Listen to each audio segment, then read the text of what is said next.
혹시 기억나세요? 불과 몇 년 전이었죠. 백화점 식품관에 가면 가장 좋은 자리에 정말 무슨 보석처럼 놓여있던 그 초록색 포도요. 아마 많은 분들이 지금 그거 하고 고개를 끄덕이실 것 같아요. 정말 그때는 샤인머스켓의 시대, 그렇게 불러도 과언이 아니었죠. 영롱한 빛깔로 진열대 한가운데를 딱 차지하고 있었잖아요. 그냥 과일이 아니었어요. 그렇죠? 하나의 유행 아니면 선망의 상징 그런 느낌이었던 시절입니다. 사람들이 포도계의 에르메스라고 불렀죠. 주저없이. 왜 그랬는지 생각해보면 그 식감이 떠올라요. 껍질째에 베어 물었을 때 와삭하고 타지는 그 느낌. 그리고 바로 뒤따라오는 그 진한 망고향. 와, 이건 진짜 우리가 알던 포도랑은 차원이 다른 경험이었거든요. 그래서 그랬을까요? 명절 때 샤인머스켓 한 상자 선물 받으면 와, 이건 정말 보내는 사람이 나를 특별하게 생각하는구나. 그런 세심한 정성을 확인하는 그런 의미이기도 했죠. 그때 한 송이 가격이 45,000원이었어요. 지금 생각하면 정말 대단한 가격인데 선뜻 지갑 열기 어려운 가격이잖아요. 그런데도 사람들이 기꺼이 그 돈을 냈어요. 없어서 못 판다는 말이 괜히 나온 게 아니었죠. 기억나실 거예요. SNS에 이 초록색 포도 사진이 올라오는데 꼭 무슨 명품 가방 산 것처럼 자랑스럽게 올리고 그랬잖아요. 그런데 요즘은 좀 다르다는 걸 아마 느끼실 거예요. 그쵸? 그 화려한 백화점 조명 아래가 아니라 우리 동네 마트 입구에 다른 과일들하고 막 같이 쌓여있는 그 할인 매대 있잖아요. 거기서 샤인머스켓을 마주치는 일이 훨씬 잦아졌어요. 예전에 그 귀했던 모습은 정말 온데간데 없어진 느낌이죠. 가격표를 보면요. 세 송이에 9,900원. 불과 몇 년 전만 해도 한 송이 가격의 반도 안 되는 값인데 이상하게 사람들이 예전처럼 막 달려들지를 않아요. 오히려 그냥 무심하게 쓱 지나쳐가죠. 한때 그 과일의 제왕이라고 불렸던 위엄은 이제는 어디에서도 찾아보기가 힘들어졌습니다. 도대체 무슨 일이 있었던 걸까요? 그토록 빛나던 황제의 왕관이 어떻게 이렇게 짧은 시간 안에 바닥으로 곤두박질 친 걸까요? 오늘 이야기는 바로 이 질문에서부터 아주 천천히 한번 시작해 보려고 합니다. 이야기는 몇 년 전 한 농촌에서 시작된 어떤 소문으로 거슬러 올라갑니다. 이게 그냥 소문이 아니었어요. 농부들의 마음을 정말 송두리째 흔들어 놓았던 아주 강력한 소문이었죠. 그 소문이 마치 마른 들판에 불 번지듯이 순식간에 전국으로 퍼져나갔습니다. 이 그래프를 한번 보시겠어요? 이게 바로 그 소문의 근거였는데요. 샤인머스켓 농사를 지으면 쌀 농사보다 무려 10배, 그리고 사과나 배 농사보다도 5배나 더 많은 돈을 벌 수 있다는 이야기였어요. 이게 무슨 뜬구름 잡는 소리가 아니라 실제 데이터를 바탕으로 한 거니까 얼마나 달콤한 유혹이었겠어요. 평생 땅만 보고 정직하게 땀 흘려온 농부들에게 이걸 뿌리치기란 정말 쉽지 않았을 겁니다. 그리고 그 거대한 유혹 앞에서 이성은 힘을 잃기 시작했습니다. 정말 말 그대로 전례 없는 골드러시가 시작된 거죠. 수십 년 동안 애지중지 키워온 밭을 갈아엎고 심지어 할아버지의 할아버지 때부터 물려받은 과일나무를 베어내는 농부들이 막 생겨났어요. 그리고 그 빈자리에는요, 약속이라도 한 것처럼 전부 다 샤인머스켓 묘목이 심어졌습니다. 이건 정말 대한민국 농업 역사에서 유래를 찾기 힘든 엄청난 쏠림 현상이었습니다. 숫자로 보면 그 광풍이 얼마나 대단했는지 더 명확해집니다. 2016년부터 2022년까지 불과 6년 사이에요. 샤인머스켓 재배 면적이 무려 20배가 넘게 폭증했습니다. 20배요. 정말 모두가 같은 꿈을 꾸면서 똑같은 배에 올라탄 거나 마찬가지였죠. 자, 그럼 당연히 경제학의 가장 기본 원리대로 공급이 이렇게 폭발적으로 늘어나니까 가격은 떨어지기 시작했겠죠? 희소성이 사라진 에르메스는 더 이상 에르메스가 아니니까요. 그런데 샤인머스켓의 몰락을 부채질한 진짜 이유는 따로 있었습니다. 사실 가격이 좀 싸졌더라도 맛만 그대로였다면 아마 국민 과일로 사랑받으면서 잘 자리 잡았을지도 몰라요. 진짜 문제는 소비자들이 기억하고 있던 바로 그 맛, 그 맛이 배신당했다는 데 있었습니다. 돈의 유혹에 넘어간 일부 농가들이 두 가지의 금기를 깨뜨리기 시작합니다. 첫 번째는 무게 부풀리기였어요. 원래 샤인머스켓은요, 나무 한 그루가 만들어낼 수 있는 영양분의 양이 딱 정해져 있거든요. 그래서 한 송이 무게를 500에서 700g 정도로 잘 조절해야만 그 영양분이 포도알 하나하나에 꽉 차서 그 특유의 진한 맛과 향이 나는 정직한 포도가 되는 거예요. 그런데 어차피 무게로 값을 매기니까 한 송이를 막 1kg 넘게 빵빵하게 키우면 당장 혼내주는 돈이 2배가 되잖아요. 바로 이 계산이 선 거죠. 가지치기도 안 하고 영양제만 막 쏟아부어서 덩치만 억지로 키운 욕심 많은 포도는 속이 텅 빌 수밖에 없었던 겁니다. 그리고 두 번째는 조기 수확이라는 꼼수였어요.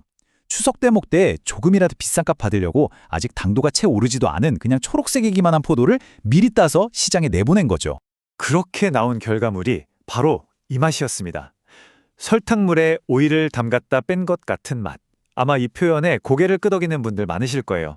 밍밍하고 껍질은 질기고 향도 거의 없는, 바로 우리가 최근에 마트에서 큰 맘 먹고 샀다가 한 입 베어 물고 하고 실망했던 바로 그 맛이요. 소비자들이 기억하던 그 황홀했던 첫 경험이 점점 배신감으로 바뀌기 시작한 겁니다. 자, 이쯤에서 잠깐 소비자 입장에서 한번 생각해 볼까요? 상황이 더 심각해집니다. 한번 속아서 맛없는 포도를 산 사람은 다음번에 마트에서 아무리 탐스러워 보이는 샤인머스켓을 봐도 선뜻 지갑을 열 수가 없게 돼요.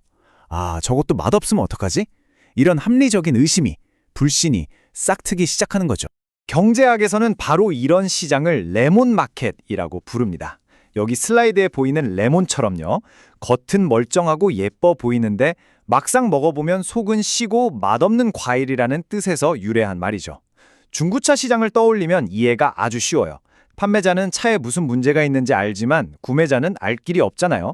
이런 정보의 불균형 속에서 악덕 판매자가 사고 난 차를 멀쩡한 차인 척 속여서 팔기 시작하면 어떻게 될까요?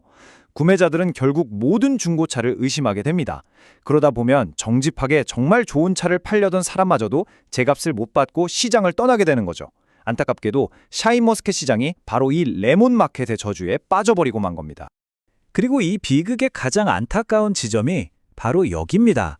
끝까지 원칙을 지키면서 정말 최고의 포도를 길러냈던 그 정직한 농부들마저도 그 피해를 고스란히 떠안게 됐다는 거예요. 도매시장에 가봤자 요즘 샤인머스켓 맛없어서 소비자들 안 찾아요 하면서 모든 포도를 그냥 헐값에 매겨버리니까요. 결국 싸고 질 낮은 포도가 시장 전체의 신뢰를 무너뜨렸고 그 결과 정성껏 키운 좋은 포도가 설 차례를 잃고 시장에서 밀려나버린 거죠. 이걸 바로 역선택의 비극이라고 부릅니다. 그런데 바로 그 시각이었어요. 우리가 안에서 이렇게 서로를 속이면서 스스로의 가치를 깎아먹고 있는 동안 바다 건너에서는 이 이야기에 또 다른 누구도 예상치 못했던 거대한 반전이 마치 폭풍처럼 준비되고 있었습니다. 조금만 더 시간을 거슬러 올라가 보면요. 샤인머스켓의 여정은 사실 일본에서 시작됩니다. 일본의 한 연구기관이 무려 30년 넘게 공들여서 개발한 품종이거든요. 그런데 일본이 이 품종을 해외에 등록하는 절차를 제때 마무리하지 못했어요. 그 덕분에 한국 농가들은 로열티를 한 푼도 내지 않고 이 효자작물을 키워서 큰 성공을 거둘 수 있었던 거죠. 그런데 참 아이러니하게도 이 역사가 그대로 반복됩니다. 우리가 일본에게 했던 것과 똑같은 일을 이번에는 중국이 우리에게 한 거죠. 아니, 이전과는 비교도 할 수 없을 만큼 훨씬 더 거대한 규모로요. 이 표를 보시면 아마 잠시 할 말을 잃게 되실 겁니다. 중국의 샤인머스켓 재배 면적 한국의 10배를 그냥 훌쩍 뛰어넘습니다. 이게 무슨 뜻이냐면 단순 계산만 해봐도 지금 전 세계 샤인머스켓의 90% 이상이 중국 땅에서 생산되고 있다는 거예요. 우리가 국내 시장이라는 작은 파이를 두고 서로 싸우는 동안 중국은 그야말로 대륙의 스케일로 시장 자체를 통째로 집어삼키고 있었던 겁니다. 이쯤 되면 이런 생각이 들 수 있어요. 그래도 중국산은 품질이 좀 떨어지지 않을까? 하지만 현실은 우리의 예상과 완전히 달랐습니다. 중국의 부유층을 타겟으로 한 프리미엄 농장들은요, 우리보다 훨씬 더 엄격한 기준으로 품질을 관리했고 당도가 18브릭스가 넘는, 그러니까 우리가 처음 맛봤던 바로 그 진짜 망고맛 포도를 완벽하게 만들어냈습니다. 그런데 가격은요? 한국산의 절반도 채 안 됐어요. 결과는 처참했죠. 한때 한국산 샤인머스켓의 가장 큰 수출 시장이었던 중국, 그리고 동남아시아 소비자들이 등을 돌리기 시작했습니다. 그들 입에서는 이런 말이 나오기 시작한 거예요. 한국산 포도는 예전 그 맛이 아니에요. 이 돈이면 훨씬 더 달고 맛있는 우리 중국산 프리미엄 포도를 사 먹죠. 결국 우리가 국내 소비자들의 신뢰를 잃어버리는 동안 해외 시장에서 그토록 어렵게 쌓아올렸던 K푸드라는 프리미엄 이미지까지 우리 스스로 무너뜨리고 있었던 셈입니다. 이제 샤인머스켓은 덧말 설 자리를 완전히 잃어버렸습니다. 안에서는 자국민에게 외면당하고 밖에서는 중국의 그 압도적인 물량과 품질 공세에 속수무책으로 밀려났죠. 한때 백화점 가장 높은 곳에서 보석처럼 모셔졌던 그 귀족 과일이 이제는 길거리 트럭 위에서 먼지를 뒤집어 쓴 채 주인을 기다리는 신세로 그렇게 전락하고 말았습니다.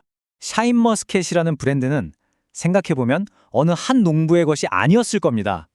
시장에 참여한 우리 모두가 함께 지켜야 했던 일종의 공유자산 같은 거였겠죠. 하지만 당장의 이익에 눈이 멀어서 그 원칙을 저버렸을 때 그 대가는 결국 모두의 공멸이라는 혹독한 결과로 돌아왔습니다. 이 모든 흐름을 보면서 어쩌면 우리가 잃어버린 것은 단순히 과일 하나의 단맛이 아니라 신뢰라는 그보다 훨씬 더 중요하고 근본적인 무언가일지도 모른다는 생각을 한 번쯤 조용히 해보게 됩니다.